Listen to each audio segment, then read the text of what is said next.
नाशिक येथील तपोवन संदर्भात महाविद्यालय बैठक. नाशिक येथील तपोवनातील वृक्षतोड थांबविणे संदर्भात निसर्ग मित्र समिती व विद्यावर्धिनी महाविद्यालय यांच्या संयुक्त विद्यमाने माजी आमदार प्राध्यापक शरद पाटील यांच्या मार्गदर्शनाखाली नुकतीच ज्येष्ठ साहित्यिक रमेश बोरसे यांच्या अध्यक्षतेखाली बैठक घेण्यात आली. या बैठकीत तपोवनातील वृक्षतोड थांबविण्यासंदर्भात सविस्तर चर्चा करून शासनाला निवेदन देण्याचे ठरविण्यात आले.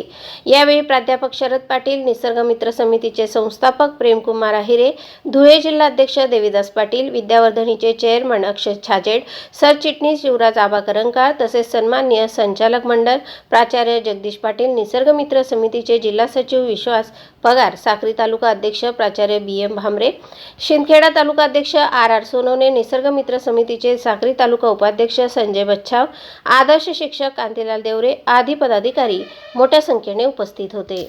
धुळे जिल्हा निसर्ग मित्र समितीच्या वतीने आज निसर्ग मित्र समितीचे सर्व सन्मान्य पदाधिकारी आणि विद्यावर्धिनी महाविद्यालयाच्या गव्हर्निंग काउन्सिलचे सर्व सन्मान्य चेअरमन, सेक्रेटरी, प्राचार्य आणि सर्व सन्मान्य सदस्यांच्या उपस्थितीत विद्यावर्धिनी महाविद्यालयात 20-25 वर्षापूर्वी लावण्यात आलेल्या मियावाकी उपक्रमामध्ये आज जे नाशिक जिल्ह्यामध्ये तपोवनचा जो कुंभमेळा होतोय त्या कुंभमेळ्यात तपोवनची वृक्षतोड होण्याचा एक प्रयत्न सरकारने चालवलेला आहे.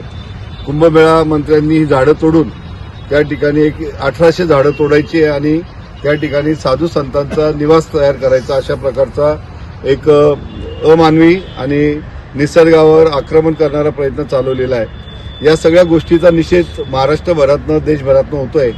नाशिककर, पर्यावरणवादी सर्व लोक या भूमिकेला, झाडं तोडण्याच्या भूमिकेला विरोध करतायत. अनेक चित्रपट कलावंत, साहित्यिक, विद्यार्थी, सांस्कृतिक क्षेत्रातले कार्यकर्ते या भूमिकेला पाठिंबा देत आहेत.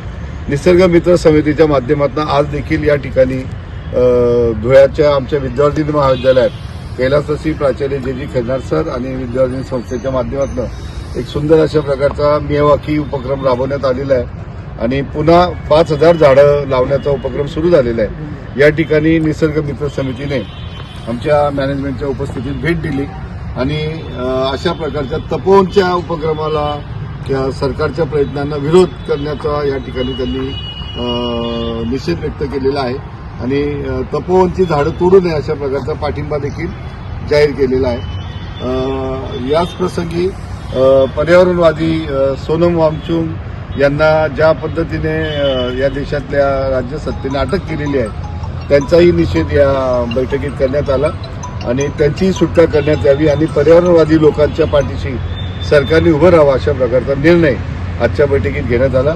या बैठकीला आमच्या निसर्ग मित्र समितीचे सर्व सन्माननीय पदाधिकारी तसेच विद्यावर्धिनी महाविद्यालयाचे चेअरमन अक्षय छाजेड, सेक्रेटरी युवराज आबा करंकार याच्या सकट आमचे सर्व पदाधिकारी उपस्थित होते. प्राचार्य आणि सर्व शिक्षक दालनात देखील या गोष्टीला पाठिंबा देण्यात आले. धुळे शहराचे आणि आमचे सन्मित्र लढवय्ये नेते माजी आमदार प्राध्यापक शरद पाटील यांनी मला फोन केला आणि सांगितलं की सर, तुमचं निसर्ग मित्र समितीचं काम अतिशय चांगलं आहे. या पार्श्वभूमीवर धुळे जिल्ह्यातील निसर्गप्रेमींच्या वतीनं सध्या येऊ घातलेल्या कुंभमेळ्याच्या पार्श्वभूमीवर नाशिकच्या तपोवनमध्ये जी वृक्षतूट चालू आहे तिचा निषेध करण्यासाठी आपण सर्व एकत्र येऊया आणि त्यासाठी तुम्ही सर्व निसर्ग मित्र समितीचे पदाधिकारी विद्यावर्धिनी महाविद्यालयाच्या प्रांगणात जर आलात तर तुमचं स्वागत राहील. आणि मला आज अतिशय आनंद होतो आहे की दादांनी या ठिकाणी सर्व विद्यावर्धिनी महाविद्यालयाच्या या मॅनेजमेंट बॉडीच्या उपस्थितीमध्ये हा तपोवनातील वृक्षतुटीच्या निषेधाचा या ठिकाणी प्रस्ताव मांडून आम्ही या ठिकाणी सर्व उपस्थित सन्माननीय पदाधिकारी आणि निसर्ग मित्र समितीचे सर्व सदस्य या गोष्टीचा निषेध करून एकही तपोवनातील झाड तोडता कामा नये हा निश्चय संकल्प करून आम्ही या ठिकाणी दादांनी सांगितल्याप्रमाणे ज्या वेळेला जर कधी ही वृक्षतूट केलीच असेल आणि असं झाल्यानंतर जर कधी धुळे मार्गाने जर कधी साधू संत जात असतील किंवा कुंभमेळा मंत्री जरी जात असतील तर त्यांना आपण काळ्या फिती दाखवून तो त्यावेळेला निषेध व्यक्त करू अशा पद्धतीचाही संकल्प त्यांनी या ठिकाणी मांडलेला आहे. मी दादांच्या या ठिकाणी निसर्ग मित्र समितीच्या वतीने आभार मानतो आणि हा प्रस्ताव जो आपण मांडलेला आहे त्याचा रेटा आपण लावून धरणार आहोत, हा एक भाग झाला. आणि दुसरं म्हणजे या ठिकाणी आमच्या साक्री तालुक्याचं भूषण असलेलं या विद्यावर्धिनी महाविद्यालयाचे विश्वस्त माजी न्यायमूर्ती बापूसाहेब जेटी देसले यांच्या कार्यकर्तृत्वाचा एक छोटेखानी मी PDF स्वरूपामध्ये माहितीपट तयार केलेला आहे. साक्री नवापूर हायवेवरील दहिवेलजवळ एका बिबट्यासदृश प्राणी दिसल्याचा व्हिडिओ सध्या सोशल मीडियावर जोरदार व्हायरल होत आहे. रस्त्यावरून जाताना वाहन चालकाने टिपलेला हा व्हिडिओ पाहून परिसरातील नागरिकांमध्ये भीतीचे वातावरण निर्माण झाले आहे. मात्र या व्हिडिओची सत्यता नेमकी किती आहे याची तपासणी वन विभागाने सुरू केली असून प्राथमिक पाहणीत बिबट्याचा वावर हे क्षेत्र निश्चित होत नसल्याचे अधिकारी सांगत आहेत.